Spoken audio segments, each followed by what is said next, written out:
Most fighters think more techniques equal a better fighter, but the reality is execution beats collection. Okay? Repping a small set of moves builds time and confidence and automatic reaction. When the pressure hits, you won't use those 100 moves. Okay? You're going to go back to the basics. Your body is going to automatically go back to your basics, which leads me to the high level fighters that win with basics. For example, UFC champs often repeat the same strikes again and again. Izzy jab, feint, cross, Habib's chain wrestling, Dustin's 1-2 hook combo, right? Master a few moves with a high level, destroy somebody with 100 sloppy moves, if that makes sense. Because pressure changes everything. Sparring and fighting are emotional. Fear and adrenaline and chaos, that's all emotion. Under stress, your brain just simplifies it. So when you only use what is deeply drilled, like those 1-2 combos or the bread and butter, I like to say, 5 daily reliable moves beats 100 cool techniques you can't hit when tired.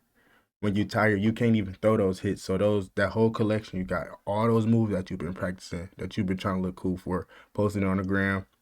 That was me. So I'm speaking to myself as well. That's not going to execute in a fight. 5 moves can become a great system. When you master a few techniques, they start working together, bro. A jab sets up the cross. A cross leads to the hook. A hook leads up to the kick. A kick makes the takedown easier. You know, a few sharp tools connect smoother than a messy bag of random moves, bro. Your timing becomes elite because you're not thinking. You're just flowing. All the repetition gets naturally embedded into your DNA, into your warrior DNA. So now that bread and butter, not just you, it's not just something that seems simple, but it's super effective. And you can do it on the money off the fly, bro.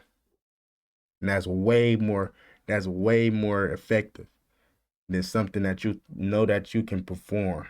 Which leads back to my point of why execution beats performance.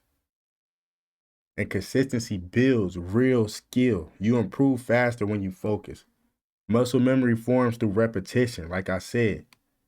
And drilling the same angles and combos weekly builds a real fighter IQ. That's how you get your fighter IQ. When you actually find something, I'm going to go back to the word bread and butter, right? When you find your rhythm and you drill that and you allow your body to move how it wants to move, when you see what your body allows you to do and work on that, you start to build real fighter IQ because it's your IQ at the end of the day. It's your mindset, it's your brain, right? Your opponent can't read, I'm sorry, and your opponent can't read when you master timing. You become unpredictable, not because you know a lot, but because you know when to throw your core moves, I say. Timing over technique, always. You talked about that. A good fighter uses a small toolkit with perfect timing and setups. Those 5 moves become your identity. Every fighter has their own signature tools. Your 5 moves become your style, your confidence, and your comfort zone.